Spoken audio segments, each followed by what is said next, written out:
Hello guys, मेरा नाम है विशाल आर्य और स्वागत है आपका मेरे यूट्यूब चैनल पर।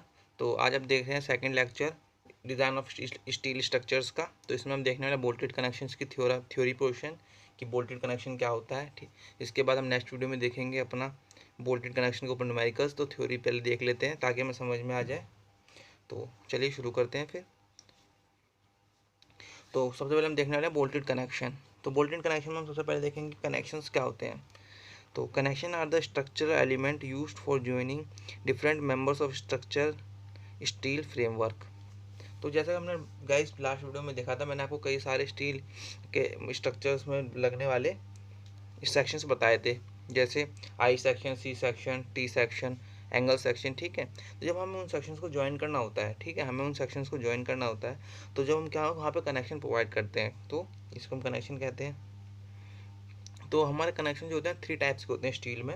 तो पहला होता है रिविट कनेक्शन, फिर होता है बोल्टेड कनेक्शन एंड थर्ड होता है welded connection.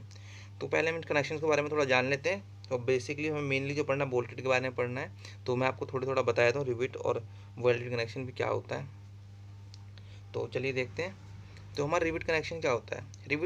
Riveting is a method of joining together pieces of metal by inserting ductile material pins called rivet into the holes of piece to be connected and forming a head at the end of the rivet to prevent each metal piece from coming out। तो guys जैसे definition तो simply मैंने आपको पढ़ के बता दी, मैं आपको जनरली वे में बता दूँ रिविटिंग क्या होती है।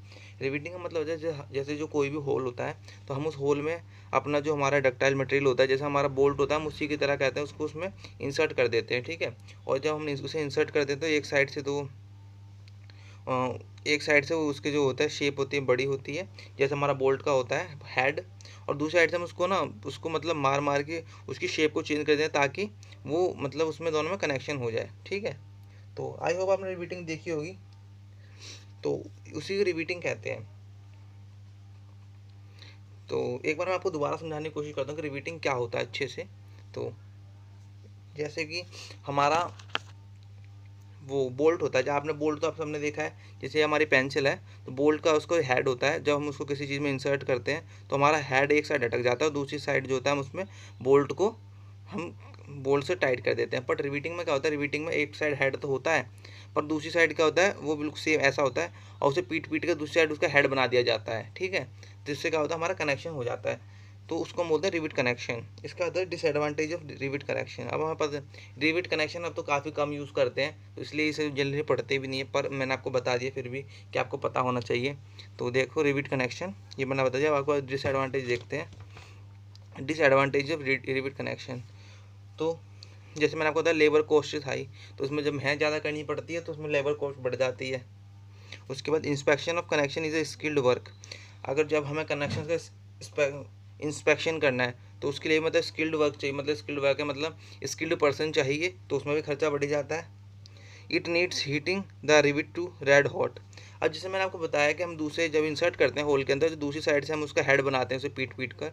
तो हेड नॉर्मल आयरन ऐसे तो हेड बनेगा नहीं, उसमें क्या करना पड़ता है, उसको रेड हॉट करना पड़ता है, मतलब गरम गरम गरम करके बिल्कुल लाल करना पड़ता है, उसके बाद उसे पीट पीट के बनाया जाता है। तो it is associated, sorry it needs heating, उसे गर्म करना पड़ता है पूरा टू रेड हॉट तक ले जाने, तो उसमें एनर्जी बहुत ज़्यादा लगती है। It is associated with high level of noise pollution. जब हम उसे पीट पीट कर उसके दूसरी साइड हेड बनाएंगे तो नॉइज़ पोल्यूशन भी बहुत ज़्यादा होगा। Next fifth point, removing poorly installed rivet is costly.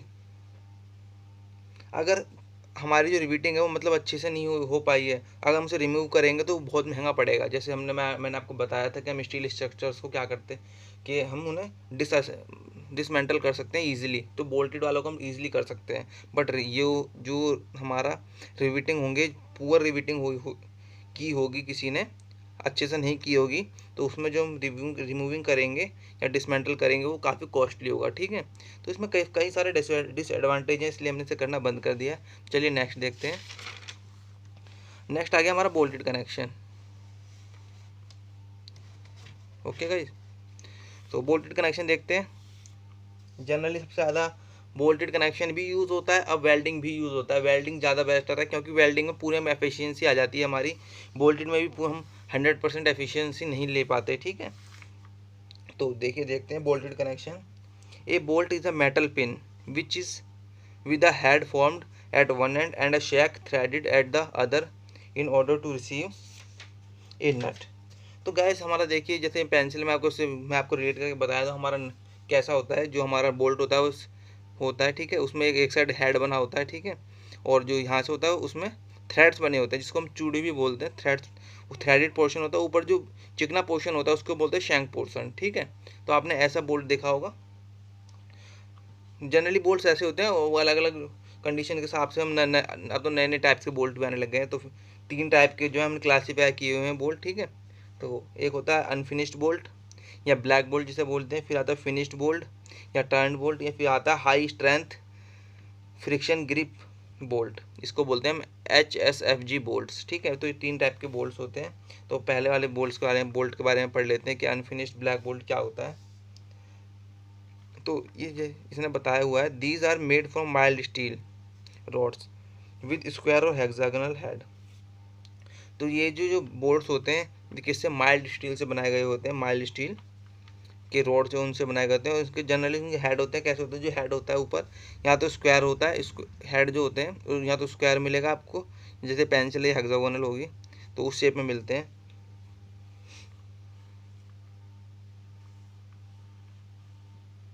The shank is left unfinished is rough as rolled, ठीक है। जो उसका जो शैंक पोर्शन होता है उसको अनफिनिश छोड़ देते हैं, उस पर थ्रेडेड पोर्शन नहीं होता है। जैसे आपने अगर बोल्ट देखा होगा, आपने गौर किया होगा, जहाँ पे हम नट को चढ़ाते हैं, नया नट ये टाइट करते हैं थ्रेडेड पोर्शन पे करते हैं, और उसके बाद एक एक बोल्ट होता है जिसपे पूरे थ्रेडेड होते हैं तो उसमें पूरा टाइट कर पाते हैं। पर एक नट होता है उसमें थ्रेडेड पोर्शन इतना होता है, बाकी वो पूरा चिकना होता है, उसको बोलते हैं शैंक पोर्शन बोल देते हैं, ठीक है ना। तो इसमें यही बोल रहा है कि उसे हम the shank is left unfinished, जिसमें शैंक होता है उसको अनफिनिश छोड़ देते हैं, ठीक है, रफ छोड़ देते हैं रोल्ड की तरह।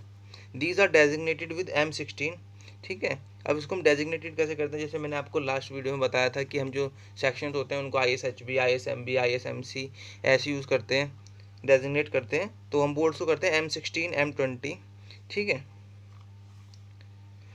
इस तरीके से यूज़ करते हैं। ये इनके डाया होता है 16 mm dia, 20 mm dia bolt का। अब the yield strength of black bolt is, ये यील्ड स्ट्रेंथ कितनी होती है ब्लैक बोल्ट की, 240 न्यूटन पर mm², एंड अल्टीमेट स्ट्रेंथ कितनी होती है 400 न्यूटन पर mm², ठीक है। ये ध्यान रखिएगा, काफ़ी इंपॉर्टेंट है, आपको आगे भी यूज़ करना पड़ेगा जब आप न्यूमेरिकल्स करेंगे। तो अब आता है इसके बाद, तो गाइस अब देखते हैं इसका हम यूजेस कहाँ कहाँ पे करते हैं। तो uses in light structure under static loads, जैसे मैं पता है स्टैटिक लोड कौन से होते हैं, स्टेशनरी लोड मतलब जो लोड हमारे कम ज़्यादा नहीं होते, such as trusses, bracing and also for temporary connections. तो हम लाइट स्ट्रक्चर्स में यूज़ करते हैं जनरली इन बोल्ट्स का, ठीक है। मतलब स्टैटिक मैंने आपको स्टेशनरी इसलिए बताया कि इससे आपको लर्न करने में थोड़ा इजी रहेगा। स्टैटिक स्टेशनरी जो होता है, मतलब स्टेशनरी ऑब्जेक्ट क्या होता है, जो एक जगह पर रुके हुए होते हैं। तो स्टैटिक मतलब जो लोड कम ज़्यादा नहीं होता, इसलिए मैंने आपको थोड़ा याद करने की ट्रिक से बताया, स्टैटिक लोड्स उनको बोलते हैं। फिनिश्ड या टर्न्ड बोल्ट्स, अब हमने एक टाइप पढ़ लिया, सेकंड टाइप पढ़ते हैं, फिनिश्ड या टर्न्ड बोल्ट कौन से होते हैं। These bolts are also made from mild steel, ये माइल्ड स्टील से बने होते हैं, but they are formed from hexagonal rods. ये किससे बने होते हैं, ये हेक्सागोनल रोड से बने होते हैं, which is finished by turning to circular shape. और इनको फिनिश कैसे प्रोवाइड की होती है, सर्कुलर शेप में कन्वर्ट करके। Uses, these bolts are used for light structure, ये भी लाइट स्ट्रक्चर्स के लिए यूज होते हैं, एंड स्पेशल जॉब्स, और पर स्पेशल जॉब्स के लिए यूज होते हैं, लाइक कनेक्टिंग मशीन्स को कनेक्ट करने के लिए, part subject to dynamic loading. तो डायनेमिक लोडिंग तो आपको पता है, जैसे हमारा जो हम ब्रिज स्ट्रक्चर्स वगैरह बनाते हैं वहाँ पे जो लोडिंग होती है डायनेमिक लोडिंग होती है, तो इसलिए हम वहाँ पे इनका यूज़ करते हैं। अब आता है हमारा HSFG बोल्ट्स। HSFG की फुल फॉर्म थी high strength friction grip bolts are made from high strength steel rods, ठीक है। These the surface of the shank is unfinished as in the case of black bolts, जो surface होता है shank का वो भी unfinished छोड़ देते हैं इसमें, as of the black bolts, जैसा ब्लैक बोल्ट के केस में होता है। These bolts are tightened to a proof loading using calibrated wrenches, ठीक है। जो ये HSFG होते हैं इनको हम टाइट कैसे, कैलिब्रेटेड रेंचेस जो होते हैं हम उनसे इसको टाइट करते हैं, ठीक है, ताकि हम एक प्रूफ लोड उसमें प्रोवाइड कर सकें। यूजेस क्या होते हैं इसके, कनेक्शन वेयर डायनेमिक लोडिंग, तो HSFG को हम डायनेमिक लोडिंग में यूज़ करते हैं। गाइस इस लाइन का ज़्यादा कोई मतलब खास मतलब नहीं, इसका सिंपल मतलब यही है, जो हम कैलिब्रेटेड रेंचेस वगैरह होते हैं उससे मतलब इन बोल्ट्स को टाइट करते हैं प्रूफ लोडिंग के लिए। इसका आता है bolt based on load transfer, ठीक है। अब हमारे लोड ट्रांसफर के ऊपर भी मतलब दो टाइप के हमने डिवाइड कर रखे हैं, एक तो बियरिंग टाइप हो गया, एक फ्रिक्शन ग्रिप टाइप हो गया, ठीक है। तो हम देख लेते हैं एडवांटेज, देख लेते हैं हम of HSFG bolt over bearing bolts, मतलब कि इन दोनों में कंपैरिजन, इनमें क्या एडवांटेज है HSFG में in the comparison of bearing bolts में। जॉइंट्स आर रिजिड, इसमें जो जॉइंट्स होते हैं रिजिड होते हैं, so no slip take place, ठीक है। तो स्लिप यहाँ पे नहीं हो सकता इसमें, ठीक है, HSFG में। हम यहाँ पे HSFG बोल्ट का एडवांटेज देख रहे हैं ओवर बियरिंग टाइप बोल्ट्स, जो हमने यहाँ पे पढ़ा based on the load transfer, ठीक है।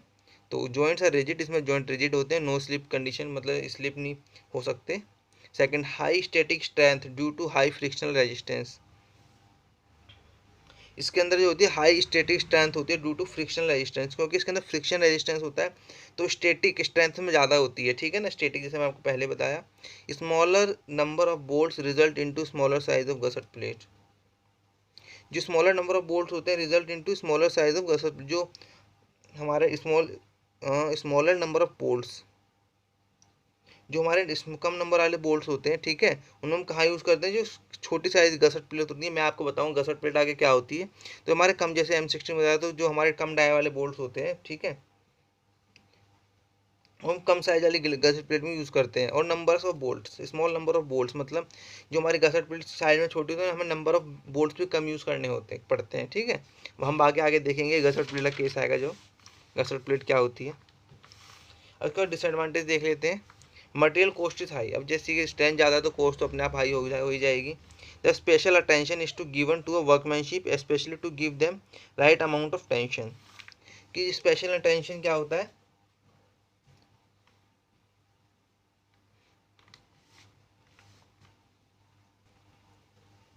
गाइस इस जो ये पॉइंट का मतलब ये है, the special attention is to given to workmanship, जो वर्कमैनशिप मतलब जो भी पर्सन काम कर रहा है उसको स्पेशल अटेंशन स्पेशली देना पड़ता है, to give right amount of tension, जो ये वाले बोल्ट्स होता है हमें उसमें right amount of tension provide करनी पड़ती है, ठीक है। इसलिए अब देखते हैं advantage of bolted connection in the comparison of both riveted and riveted के उस केस में। वेल्डेड हमने नहीं पढ़ा, वेल्डेड मैं आपको बताता हूँ। वेल्डेड कनेक्शन में क्या होता है कि हम क्या करते हैं, जो हमारे दो मेंबर्स होते हैं उनको वेल्ड कर देते हैं। आगे हम वेल्डेड कनेक्शन और अच्छे से पढ़ेंगे, ठीक है। तो एडवांटेज देख लेते हैं बोल्टेड कनेक्शन की। मेकिंग जॉइंट इज नॉइसलेस, उसमें नॉइस होता है, रिवीटिंग में इसमें नॉइस नहीं होता है। Do not need skid labour, ये बोल्ट तो आपने देखा होगा नॉर्मल जनरली कोई भी यूज़ कर लेता है, कोई भी, ठीक है। नीड लेस लेबर, लेबर भी कम जरूरत पड़ती है। Connection can be made quickly, जल्दी बन जाता है, बहुत ठीक। Structure can be put to use immediately, structure का हम यूज़ जल्दी कर लेते हैं, ठीक है। Working area required in the field is less, मतलब ज़्यादा सामान की जरूरत भी नहीं पड़ती, ठीक है। और वर्किंग एरिया भी ज़्यादा की जरूरत नहीं पड़ती, मतलब काम करने के लिए। Disadvantages, rigidity of joints is reduce due to loose fit resulting into excessive deflection. ये क्या कह रहा है, मतलब rigidity of joints is reduced, मतलब रिड्यूस हो जाती है, किस लिए, लूज फिट। अगर हमारा जो बोल्ट अगर वो लूज रह जाए, ठीक है, तो उसमें क्या हो जाएगा, डिफ्लेक्शन आने लग जाएगा बहुत ज़्यादा, और रिजिडिटी जॉइंट की क्या हो जाएगी, कम हो जाएगी। Due to vibration nuts are likely to loosen and dredging the safety the structure. मतलब मैंने आपको क्या बताया था कि ये स्टेशनरी लोड के लिए, मतलब स्टैटिक लोड्स के लिए होते हैं, तो वाइब्रेशन आने के कारण इसमें क्या होता है, बोल्ट्स हमारे लूज होना चालू हो जाते हैं, जिससे हमारे स्ट्रक्चर को खतरा होता है। सो आई होप गाइज आपको इतना समझ में आ गया, जो मैंने आपको थ्योरी पोर्शन बताया है बोल्टेड और बाकी कनेक्शन के बारे में। So please like share and subscribe guys, thank you so much.